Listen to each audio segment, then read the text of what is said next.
Salut tout le monde, salut à toute l'équipe et salut à tous ceux qui ne nous connaissent pas également, parce que je crois qu'aujourd'hui, il y a quelques personnes qui ne connaissent pas forcément Extia ou Extia Ingénierie.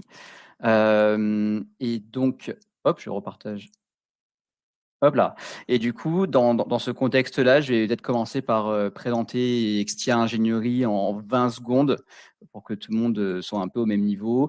Qui sommes-nous? Nous sommes une société de conseil en ingénierie répartie dans quasiment toute la France. Il reste le nord-est et le sud-ouest, mais on est également présent à l'étranger, en Suisse à Lausanne et à Bruxelles en Belgique. Et aujourd'hui, nous sommes plutôt proches des 400 collaborateurs que de 350. Vous avez quelques exemples du coup de clients qui nous font confiance de notre côté. Donc, on est multisectoriel. Donc voilà, je vais donner une liste non exhaustive, mais aussi bien du BTP, de l'infralinéaire, ferroviaire, de l'énergie, du nucléaire, naval défense, machines spéciales, etc. Donc voilà, et si vous le découvrez, bienvenue. Sans plus tarder, je vais parler du coup du sommaire de cet événement de la Comète Ingénierie BIM, si ça veut bien. Yes. Côté sommaire. Alors aujourd'hui, en fait, nous sommes normalement 3 interlocuteurs. Victor a un petit souci de trajet en région lilloise, donc il va arriver d'ici quelques minutes. Mais en tout cas, nous avons ici présent Alexandre qui va commencer par nous présenter son projet phare sur lequel il travaille depuis maintenant plusieurs années en mission à la SNCF. Donc, il va vous montrer un peu tout ça en détail. C'est un projet assez passionnant. Et ensuite, du coup, Victor va vous parler, vous faire un petit rex du coup sur le BIM World, événement sur lequel nous avons eu la chance du coup de participer, enfin en tout cas d'être là-bas en tant que visiteur. Quelques personnes ont pu venir et puis ensuite je vais enchaîner pour vous dire notre projection sur un dernier événement à ce semestre-là et puis notre fil rouge du second semestre, tout simplement. N'hésitez pas à poser des questions sur l'onglet questions ou dans le chat au global. Et je laisse la main à Alexandre. Et je crois que tu veux peut-être partager ton écran, ça va être beaucoup plus simple. Oui. Allez. Veuillez patienter juste une petite seconde. Partager. Je te dis quand ça arrive. C'est bon. On a l'écran. Alors, bonjour à tous. Je m'appelle Alexandre Gavarini, je suis BIM modeler et BIM coordinateur à la SNCF. Donc, dans un premier temps, je vais vous parler du BIM World avant de vous parler du projet Passerelle. Donc, je voulais faire un petit point sur les nouvelles dimensions du BIM que nous avons détectées. Donc, pour les dimensions standards que nous connaissons, nous avons déjà la 3D, qui sont la modélisation tridimensionnelle, donc qui permet non seulement de réaliser les maquettes 3D, mais aussi le code checking, c'est-à-dire le contrôle de conformité du modèle aux exigences réglementaires de conception, et le clash détection, qui détecte les conflits géométriques et non présents dans le modèle. La 4D, donc qui est la gestion du planning, qui permet de connaître la temporalité d'un projet dans le temps. Ça permet aussi d'éviter la perte d'informations dans la transmission des données du concepteur à l'entreprise et le manque de communication entre la direction des travaux et les fournisseurs. Et bien trop de détails. La 5D, qui est la gestion économique et le quantitatif. Donc, à partir des modèles 3D, établir des tableaux qui nous permettent une coordination plus efficace entre les architectes, les entrepreneurs et les équipes. Détecter les conflits à l'avance et la gestion des informations relatives à l'état du chantier. Donc, ça permet de calculer le coût, autant pour moi. C'est la 4D. Je veux dire, la 5D, c'est le coût et la quantité. Donc, la 6D, qui est la durabilité. Donc, c'est l'environnemental en termes de capacité à reproduire et à maintenir les ressources naturelles, économiques et étendue de la faculté de générer des revenus de travail. Social comme générateur de bien-être pour l'homme. C'est-à-dire à quoi va servir le bâtiment, s'il sera rentable, etc. La 7D, donc qui est la gestion et management. Donc, c'est gérer le remplacement et la maintenance des actifs et des pièces de manière simple et efficace. Donc, c'est-à-dire que dès qu'il y a un problème, on le détecte directement sur la maquette et on peut envoyer des équipes pour intervenir. Pour les nouvelles dimensions qui ont été détectées, alors avant de commencer sur ça, c'est que les nouvelles dimensions ne sont pas fixes. C'est encore sujet à débat à l'heure actuelle. Mais de ce que j'ai pu entendre et d'où je me suis renseigné, la 8D serait pour l'environnement de sécurité, donc la sécurité sur chantier, qui permet d'avoir une vision complète des scénarios du chantier, d'établir des plans de sécurité détaillés toujours à jour, identifier et analyser avec précision le choix de la conception les plus adaptés en matière de sécurité, prévenir les risques en modifiant le choix de la conception qui peuvent être à la base d'éventuels dangers. Comme vous savez, sur un chantier, c'est au jour le jour, tout change. Visualiser via les masques de réalité virtuelle l'environnement du chantier en 3D et former les travailleurs aussi grâce à la réalité virtuelle. Et ça permettra de minimiser les risques d'accident. Nous avons la 9D, qui est le Lean Construction. C'est ce qui permet de tirer le meilleur parti des matériaux et de maintenir le projet de construction dans les délais et dans les limites du budget. Donc la 9D, c'est une dimension qui permet d'optimiser et de rationaliser toutes les étapes nécessaires à la phase de construction d'un ouvrage grâce à la numérisation du processus. Donc c'est optimiser au mieux les éléments. Pour plus de détails, on peut faire une prochaine comète là-dessus si vous voulez vraiment des détails plus particuliers. Et ensuite, la 10D, qui est l'industrialisation des bâtiments, donc l'industrialisation de la construction. Ça vise à industrialiser et à rendre plus productifs les secteurs de la construction grâce aux nouvelles technologies et à l'intégration des données physiques, commerciales, environnementales ou autres. Donc, c'est la réduction des temps de réalisation des enveloppes des bâtiments, l'optimisation des coûts de chantier, la valorisation et la mise en œuvre de la sécurité au travail, l'augmentation de la qualité de la construction grâce aux infrastructures numériques de nouvelle génération, le contrôle précis de chaque élément dans chaque phase de production grâce à un processus évolué, codifié et standardisé, et aucune dépendance par rapport aux conditions météorologiques pouvant affecter les activités du site. Mais tout ça, c'est encore sujet à débat. Donc, nous pourrons en parler d'une prochaine fois si d'autres personnes veulent plus de précision. Donc, je vais vous parler du processus BIM sur le projet Passerelle en gare de Mantes-la-Jolie, à la SNCF. Donc, dans un premier temps, je vous parlerai des objectifs. Ensuite, les acteurs du projet, donc les participants. Les logiciels et les plateformes collaboratives qui ont été utilisés. Mon rôle au sein de ce processus. Et pour terminer, la conclusion de ce projet, qui est toujours en cours, donc il n'est pas fini. Alors, pour commencer, le projet Passerelle fait partie du prolongement du RER E dans la partie ouest de l'Île-de-France. Il se situe sur la ligne 340 000, reliant Paris-Saint-Lazare, de Paris-Saint-Lazare à Le Havre. Dans la gare de Mantes-la-Jolie, que vous voyez ici, nous avons déjà en existant la passerelle existante, dans le premier carré, un passo, qui n'est pas un passage souterrain, et ensuite, la future passerelle se situera en bout de quai de l'autre côté. Donc, le rôle de cette future passerelle est de faciliter l'accès des quais aux voyageurs et à mobilité réduite, fluidifier la circulation des voyageurs en gare, moderniser la gare, puisque la passerelle existante a quand même un peu plus de 40 ans, et assurer la liaison publique entre les deux villes de Mantes-la-Jolie, qui est au nord, et Mantes-la-Ville, qui est au sud. Donc, non seulement elle servira à desservir tous les quais, mais aussi les deux villes. Dans ces acteurs, Alexandre, on peut peut-être répondre à une question de Camille, qui était sur les dimensions de la maquette 3D, j'imagine. Camille qui demande comment se reporte cette nouvelle dimension dans une maquette 3D. Mais pas sûr que tu aies la réponse, du coup. Comment ça se reporte? En fait, je n'ai pas une réponse effectivement très précise à donner, puisque ce sont des nouvelles dimensions.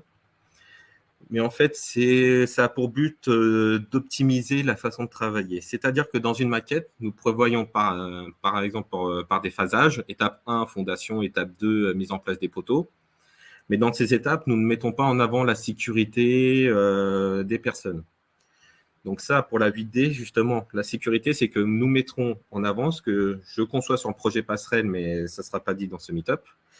C'est que je réfléchis, moi, à chaque étape de réalisation, comment les ouvriers devrions intervenir.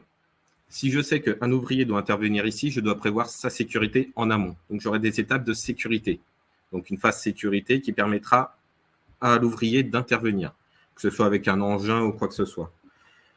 Le lean construction, comme je l'avais dit, c'est la dimension qui permet d'optimiser, de rationaliser toutes les étapes nécessaires.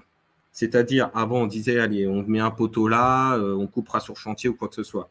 Si là, on peut optimiser au maximum pour réduire la quantité perdue de matériaux, nous pouvons réduire le coût.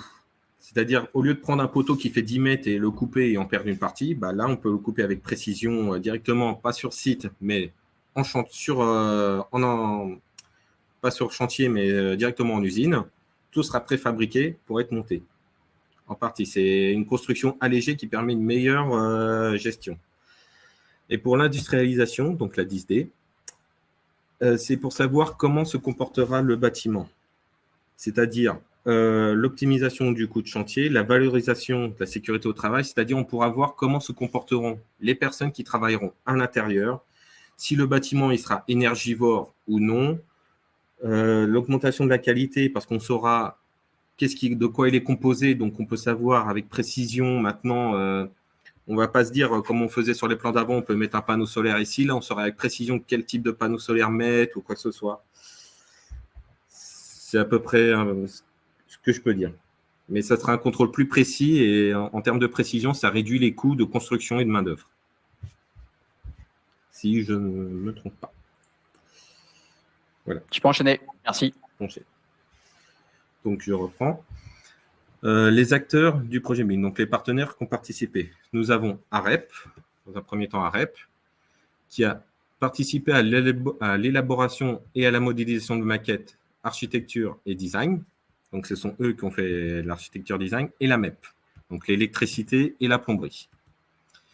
Et ils ont réalisé leur propre phasage conçu pour leur maquette, pas la nôtre. Mais les deux doivent se synchroniser en termes de date, etc. Mais pour l'instant, en termes de phasage, nous ne sommes pas au point du fait de certains problèmes techniques. Donc, nous avons Sistra, qui a participé à la collaboration et à la conception de la convention BIM à la SNCF, et aussi qui a modélisé des familles de caténaires et de PAI, qui sont des bâtiments pour recevoir de l'électricité. Nous avons Arcadis, qui, eux, ont modélisé tous les quais existants et futurs avec l'intégralité des aménagements. Donc, des quais existants et futurs. Donc, tout ça, ce sont eux qui l'ont fait. La SNCF, donc nous avons aussi élaboré et modélisé, mais la partie structure, l'environnement existant et futur, donc pour savoir comment serait la passerelle vis-à-vis de Mantes-la-Jolie et de Mantes-la-Ville, comment se comporterait. Un phasage basé sur la sécurité et les travaux, donc savoir effectivement lors du montage, comme je l'avais expliqué, comment interviendront les ouvriers, par où ils passent, quelle sécurité à mettre en œuvre, puisqu'il y a des trains qui seront toujours actifs, etc. Réaliser les plans d'installation de chantier. Donc, forcément, les engins, il faut savoir où on les met, la base vie, tout ça. Et beaucoup d'autres choses. Et pour finir, nous avons Coredia. Donc, Coredia, qui, eux, qui sont partis sur le calcul analytique. C'est-à-dire, nous avons modélisé toute la structure, donc métallique, les fondations, mais c'est Coredia qui, eux, ont analysé l'intégralité de la structure pour savoir quel type de dimension les poteaux doivent avoir, les poutres, comment ils sont assemblés ensemble, si c'est par soudure, boulonnage, et ainsi de suite. Donc, voilà. Donc, pour tout ça, avant de parler de logiciel, c'est que chaque synchronisation, j'en parlerai plus en détail dans les plateformes collaboratives après, mais nous avons tous travaillé en partenariat. Donc, pour les logiciels que nous avons utilisés, donc ce sont ceux que j'ai à ma connaissance, et les partenaires sont ceux aussi que j'ai à ma connaissance, mais il y a pas mal aussi d'autres acteurs, dont Extia qui avait reçu aussi certaines commandes SNCF pour des caténaires, et d'autres entreprises aussi pour d'autres éléments, qui eux ont peut-être travaillé sur d'autres programmes dont je n'ai pas connaissance. Pour les logiciels, nous avons dans un premier temps Revit, donc, que nous utilisons. Donc ça, pour la partie structure, j'ai réalisé la modélisation 3D que vous voyez ici présent. Les quantitatifs que nous pouvons retrouver. Donc, ça nous donne les dimensions, les volumes, et ainsi de suite, ce qui nous permet de calculer aussi le coût de la passerelle. Le phasage, non temporel ici, donc c'est phase de création et démolition. Par contre, là, je n'ai pas de phase parce qu'on n'est pas encore décidé sur à quel moment nous plaçons et à quelle étape nous plaçons nos éléments. Parce qu'il y a beaucoup de soucis de conception. Donc, pour l'instant, on est encore hésitant. C'est pour ça que je n'ai rien mis. Nous avons les détections de clash. Donc, Revit permet, contrairement à d'autres programmes qui sont plus poussés, une première détection de conflit entre différentes maquettes. Comme vous voyez là, le caténaire rentre en conflit avec une partie du quai. Et le contrôle des informations. C'est-à-dire que là, dans ce que vous voyez, vous pouvez voir l'intégralité des informations de l'élément. Donc, sur chaque élément, on peut retrouver ces informations en fonction des demandes de la SNCF ou des besoins du projet. Nous pouvons plus ou moins rajouter d'informations ou en retirer si elles ne sont pas nécessaires. Donc, nous utilisons seulement ce qui nous est essentiel pour le contrôle des maquettes. Ensuite, nous avons AutoCAD, qui est toujours utilisé. Donc, AutoCAD nous sert à la synthèse des plans. C'est-à-dire que, vous devez le savoir, les seuls acteurs qui utilisent Revit ou les logiciels 3D sont les BIM modelers, BIM coordinateurs et un peu les BIM managers. Mais les chefs de projet que j'ai au sein de la SNCF, je ne sais pas si c'est le cas pour tout le monde, ne savent pas utiliser Revit ou la 3D ou les éléments qui servent à lire les IFC.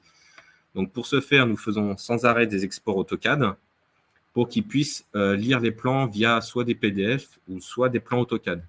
Et ils se gèrent de toute la synchronisation et de la synthèse des plans via des plans 2D encore pour l'instant. Ça change en fonction des entreprises, mais tout le monde n'est pas à jour vis-à-vis de ça. Et ça permet effectivement la vérification et le contrôle des voies, de la passerelle et des quais. Donc tout ça, c'est ici de 3 maquettes différentes exportées pour vérifier les interactions entre les différentes maquettes. Donc vu que nous ne pouvons pas l'effectuer en 3D parce qu'ils n'ont pas les logiciels pour ou ils ne savent pas les utiliser, c'est en train d'évoluer ça. Beaucoup de personnes suivent des formations pour savoir les utiliser, mais pour l'instant, nous restons sur AutoCAD pour certains types de contrôles. Ensuite, nous avons Navisworks, qui nous sert aussi à la synthèse, mais des maquettes BIM cette fois, comme vous pouvez voir là. Vous avez la synthèse visuelle à gauche, donc l'ensemble des maquettes, et à droite, l'arborescence, donc qui est composée de plus de, si mes souvenirs sont bons, 500 maquettes différentes, issus de beaucoup de personnes, donc toutes les entités qui ont participé sur une longueur de à peu près 100 km. Donc, j'ai pris qu'une petite portion. Donc, nous avons les existants, les futurs, nous avons tout l'environnement qu'il y a autour de la passerelle. Donc, ça sert au contrôle, effectivement. Donc, lui, il nous permet un phasage temporel, c'est-à-dire entre différentes maquettes, vous pouvez détecter des clashs. Donc, ça s'appelle des conflits d'éléments. Mais dans certains éléments, si un est mis le jour 1, supprimé le jour 2, et que le nouvel élément est posé jour 3, il n'y a plus de conflit. Donc, c'est pour ça que la temporalité est nécessaire pour savoir quels sont réellement les éléments détectés en clash, puisque nous détectons des clashs, mais à des dates différentes. Si on a une qui est démolie avant et la future posée plus tard, il n'y a plus de problème. Et aussi, grâce à ces détections de clash, nous pouvons détecter entre chaque maquette les différents éléments, soit des jeux ou quoi que ce soit. Donc, ce qui nous permet de détecter des clashs avec précision et savoir ce qu'on veut. Oui, Cyprien? Non, c'est parce que Victor est arrivé, c'est pour ça. Bonjour Victor. Hello tout le monde, désolé pour ce retard. Petit retard. Vas-y, je te laisse continuer, Alexandre. Ensuite, nous avons pour la maquette AutoCAD Civil 3D qui a été utilisée pour la modélisation des voies. Donc, il faut savoir que Revit, où il n'y a pas encore beaucoup de logiciels 3D qui font des splines avec précision, Donc pour l'instant, c'est toujours AutoCAD 3D Civil 3D qui est utilisé, qui est un très bon logiciel. Mais je n'ai pas participé dessus. Je l'ai survolé, mais je n'ai pas participé, donc je ne sais pas trop ce qui a été fait.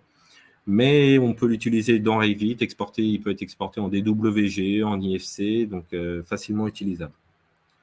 Ensuite, nous avons Robot, qui a été utilisé pour toute la partie analytique. Donc sur ce point-là, c'est Arcadis Coredia qui s'est occupé de la partie analytique, mais nous avons aussi nos ingénieurs qui vérifient les calculs. Il faut savoir, il faut toujours vérifier en permanence les données qu'on nous donne, parce que c'est réalisé par des êtres humains et l'être humain est sujetti à l'erreur. Donc toujours vérifier les informations qu'on reçoit. Ensuite, ça c'était pour le pack Autodesk. Ensuite, nous avons un pack non Autodesk, donc BIM Column Zoom, qui est aussi un logiciel de contrôle, qui est très bien pour les IFC et le contrôle et détection de clash de maquettes. Donc, il permet non seulement de détecter les clashs avec aisance, mais aussi de faire des rapports de clash. Donc, vous pouvez faire des rapports, les exporter en Excel pour les envoyer, pour ensuite les réintégrer dans BIM Collab pour corriger les erreurs et ainsi de suite. Et vous pouvez aussi contrôler l'intégralité des informations dites. Donc, c'est un très bon logiciel. Donc, c'est un lecteur IFC et un générateur de BFC. Et détection de clash, synthèse et contrôle. Ensuite, nous avons Trimble SketchUp. Donc, ça, c'est un logiciel très apprécié des architectes.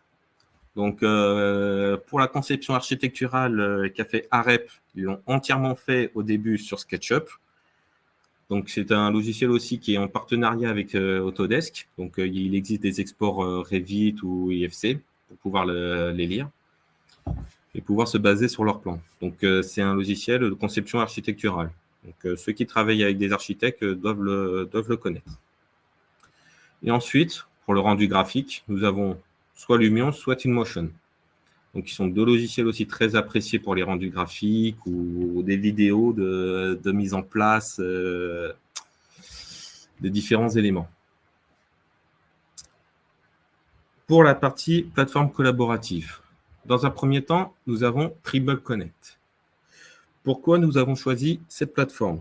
Alors, elle répondait à un critère très important de la SNCF. Ce n'est pas le cas pour toutes les entreprises, mais ils respectaient la charte informatique SSI 2017, c'est-à-dire que pour la SNCF, chaque projet doit être situé sur un serveur français. Et Trimble sont les seuls à respecter pour l'instant cette norme. Les serveurs de Trimble sont situés en France. Donc, nous ne pouvions pas utiliser BIM 360 ou d'autres logiciels puisque ce sont des serveurs américains et ça ne respecte pas la charte SNCF. Et Trimble Connect nous servait pour le partage des plans officiels, IFC natif. Et pour la deuxième, certains diront que ce n'est pas une plateforme collaborative, mais qui est aussi utilisée, c'est Microsoft Teams. Donc, il y a un logiciel, donc effectivement, de collaboration où on peut communiquer et aussi, nous pouvons partager des informations. Dans les paramètres de Microsoft, vous pouvez voir des fichiers partagés, tout ça. Et on partageait des informations plus officieuses que Trimble. Alors, pourquoi je dis officiel et officieux? C'est parce que dans les maquettes BIM, vous devez savoir qu'il y a énormément de partage. Ceux qu'on partage sur Trimble Connect, ce sont les informations officielles, donc c'est dit des livrables. Donc, c'est-à-dire, à chaque fois que nous avions des livrables, on les partage sur Trimble, ou sans livrables, mais bon. Mais ça nous faisait changer d'indice. Et vu qu'en fait, sur le projet Passerelle, nous avons énormément d'échanges, en fait, nous arriverions à des indices triple A, triple B. Voilà, donc c'est pour ça que nous avions les maquettes officielles de livrables sur Trimble Connect et que dans Microsoft Teams, on partageait des maquettes de travail pour que l'un et l'autre ne soient pas ralentis dans son projet. Que moi, je n'attende pas les données d'AREP qui me fassent un livrable. Ils me partageaient leur maquette version de travail pour que je puisse continuer à travailler et je faisais également la même chose pour qu'eux puissent continuer à travailler, pour qu'on puisse effectuer des livrables. Justement, c'est un peu le principe du BIM, c'est de s'échanger. Mais si on respectait toujours l'officiel avec les indices, nous arrivons à des indices monstrueux sur les échanges. Donc, comme ça, on pouvait tout partager plus facilement nos informations. Donc, je dis AREP parce que c'est avec eux qu'on échange le plus, mais nous avions aussi Arcadis, Coredia qui faisaient aussi leurs échanges et leurs rectifications en cours de route. Parce que lors d'un échange, lors d'un livrable, la passerelle a changé 4 à 5 fois de forme en un livrable. Donc, plutôt de changer d'indice, c'était mieux de faire de façon officieuse. Comme ça, on se stabilise. Plutôt à chaque fois de rectifier, de faire un livrable, hein, on a déjà modifié l'idée, etc. Donc, ça, c'est un peu, je dirais, le talon d'Achille du BIM. Donc, je peux répondre à vos questions sur cette partie-là. N'hésitez pas si vous en avez. Je ne sais pas si vous en avez. Sinon, il y aura encore des questions-réponses possibles par la suite, hein, bien sûr. Tu me dis si je peux continuer. Camille. Je te dis, il y a juste Camille qui est en train d'écrire. Peut-être que pour le moment, ça va. Ok. Tu peux. Ok. Donc, je vais vous expliquer mon rôle à la SNCF.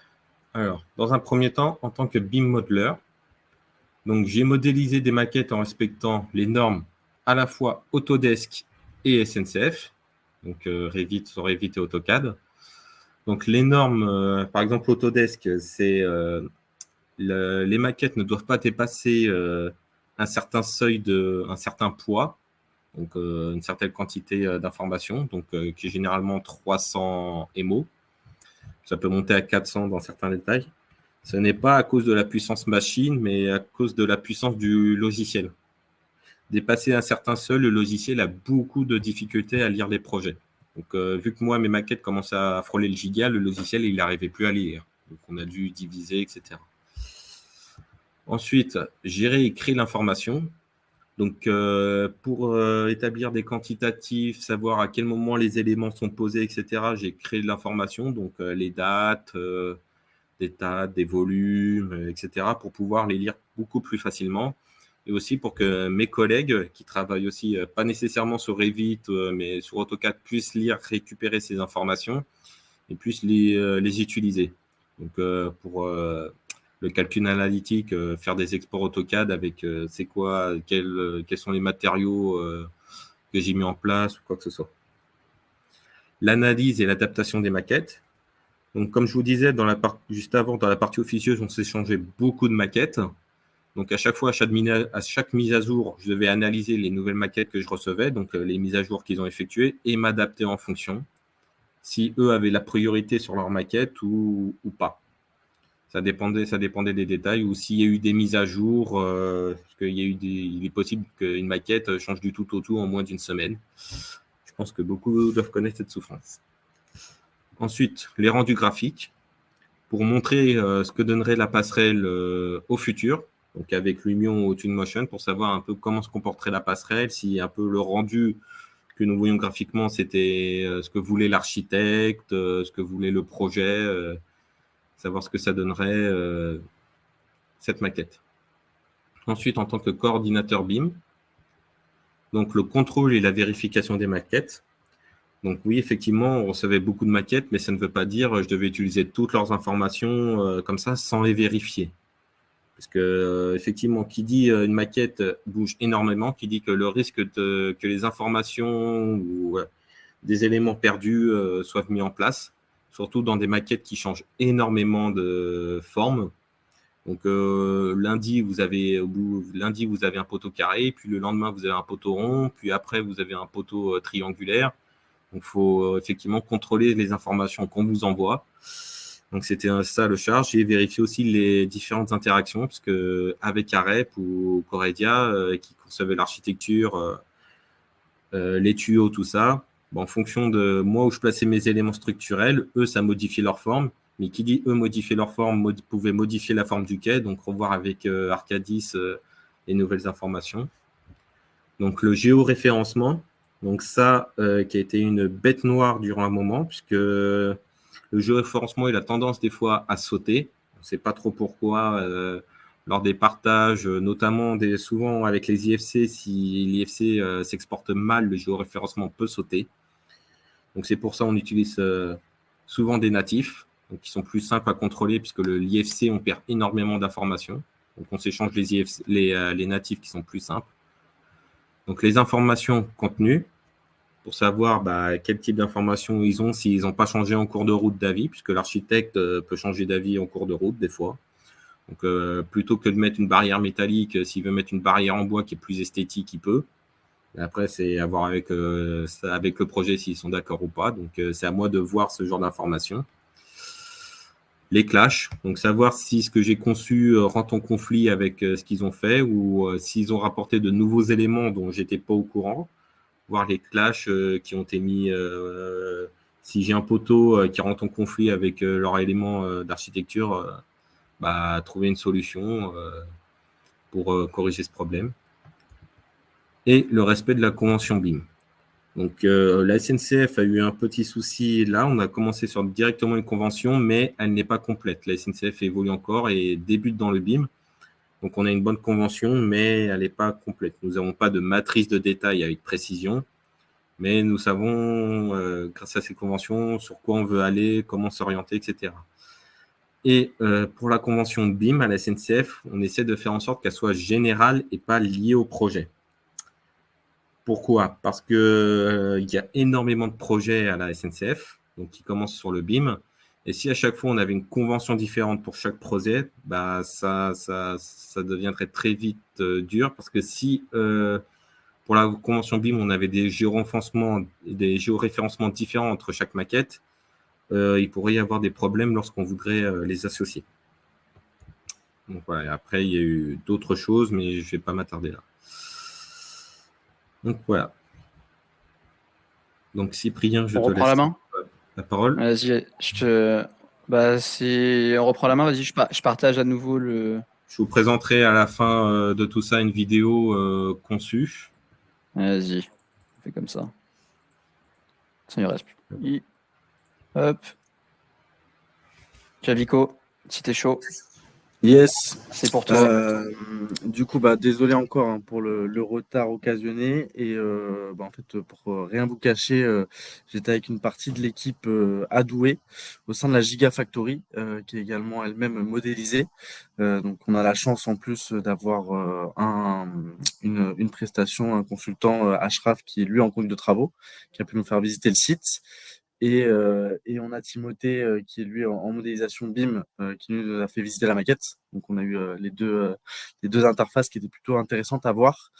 Et je rejoins Alexandre là sur la problématique de géoréférencement. La Gigafactory, pour ceux qui ne le savent pas, c'est une usine 4.0 qui est conçue et bien évidemment exécutée, réalisée dans le cadre de pouvoir concevoir, enfin surtout produire et stocker des batteries de moteurs électriques. Donc ça reste une usine. Qui dit usine dit beaucoup de process industriels et beaucoup de machines. Donc pas beaucoup de place globalement au sein de l'enceinte, même si on est sur 9 hectares, soit 90 000 mètres carrés d'emprise au sol. Forcément le géoréférencement de toutes ces machines, c'est hyper important en termes de modélisation. Et c'est une des grosses, je dirais pas particularités, mais surtout problématiques aujourd'hui de Timothée au sein de sa mission. Donc, je fais un parallèle sur ça et expliquer également mon retard, sachant que je suis parti un peu trop tard de Douai et que la circulation n'était pas top. Et tout ça pour revenir sur le BIM World. Le BIM World qui a eu lieu le 5 et 6 avril dernier, qui a toujours lieu début avril d'ailleurs, chaque année, depuis 2014 ou 2015, si je ne dis pas de bêtises. On a la chance, grâce à Extia Ingénierie, de pouvoir participer à cet événement depuis pas mal d'années. Pas forcément d'être représenté d'un stand parce qu'on n'a pas, en tout cas pas aujourd'hui, de bureau d'études à proprement dit au sein d'Extia Ingénierie. Mais en tout cas, on peut y participer et j'ai la chance de pouvoir être accompagné toujours de pas mal de monde, dont mes acolytes comme Cyprien, Alexandre, qui font partie de la comète BIM depuis également maintenant 3 ans et demi.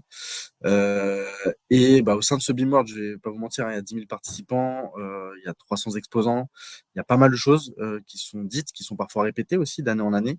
Donc des choses, je dirais pas barbantes, mais en tout cas qui sont des prémices et qui sont encore des prémices parce que c'est aussi, ça reste une révolution numérique.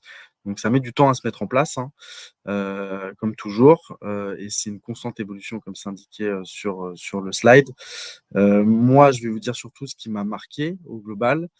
C'est surtout les sujets qui sont des gros sujets d'actualité, forcément, liés à l'écologie au sens large, de construction bas carbone, que ça soit en construction neuve qu'en réhabilitation. Et pour vous exposer globalement, moi, ce qui m'a le plus marqué, c'est toutes les nouvelles technologies autour des scans 3D et surtout sur le stand de Leica qui était représenté, hein, Leica qui est assez connu dans la photographie principalement.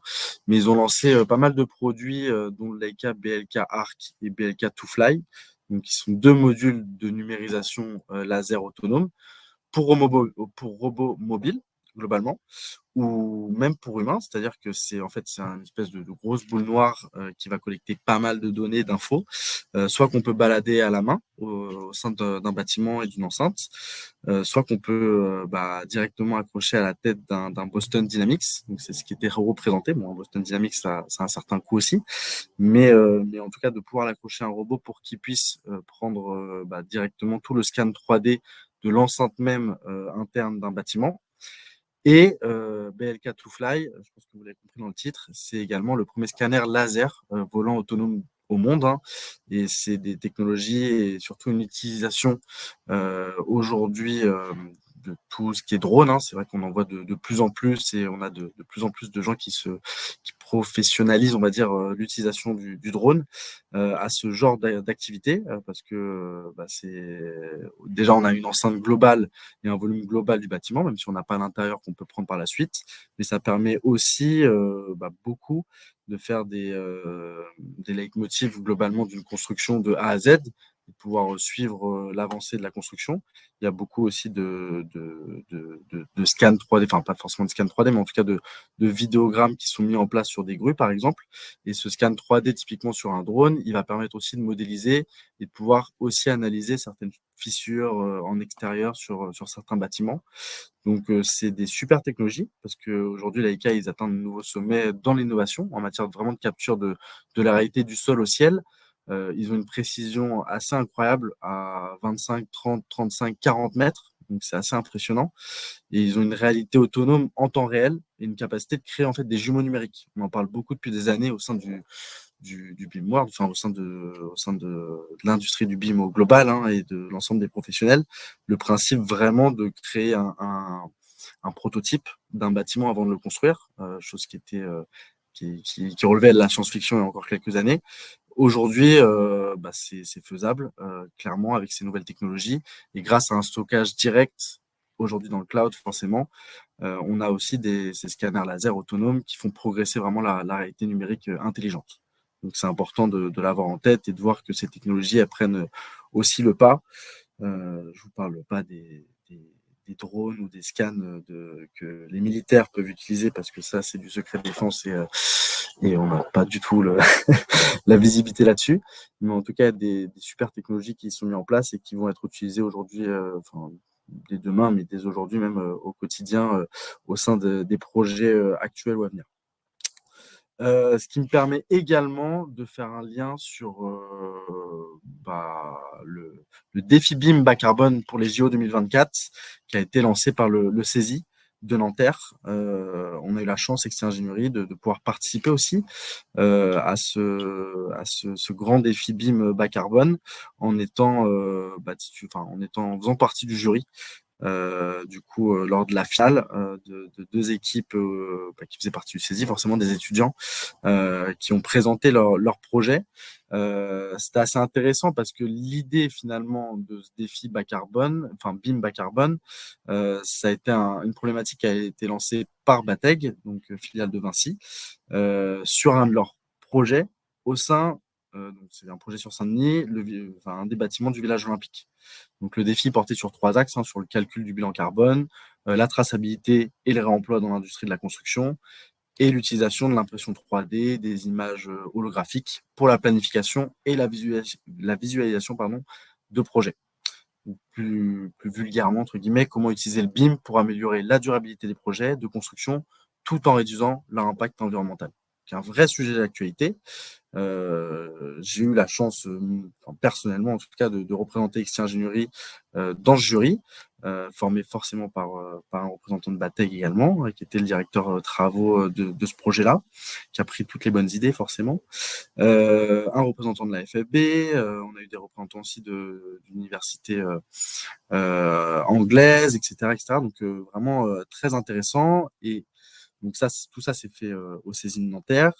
Et en fait, la restitution et la délibération du jury se faisait au sein du BIM-World, le deuxième jour, du coup, le 6 avril, sur un des espaces dédiés aux différentes présentations et autres, où les deux équipes ont pu représenter leur projet, mais en 90 secondes, donc vraiment en temps bien évidemment plus réduit que ce qu'ils ont eu à faire devant nous. Et nous, on a pu indiquer en tout cas la réponse du délibéré du jury. Et pour aller un peu plus loin, parce que j'ai pu par la suite, moi, rééchanger avec les deux équipes et puis également avec les membres du jury, le client BATEG, le représentant de BATEG, a demandé à l'équipe qui avait gagné d'aller encore plus loin sur certaines de leurs solutions trouvées, et principalement sur une solution de puce qui était assez intéressante, comme un peu des puces qu'on peut trouver aujourd'hui, typiquement des AirTags qu'on trouve chez Apple.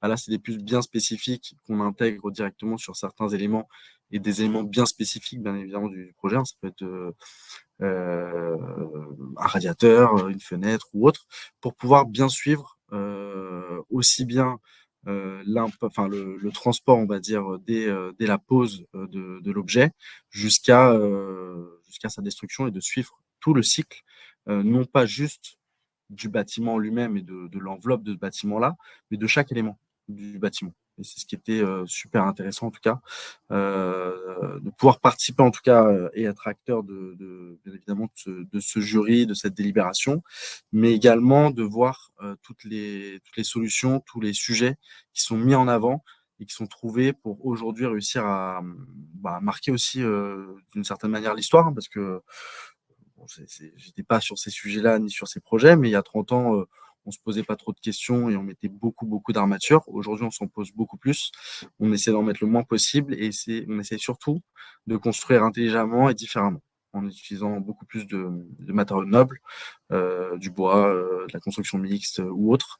Et c'est aussi ces solutions et ces innovations qui vont nous permettre de construire l'industrie de demain, quoi.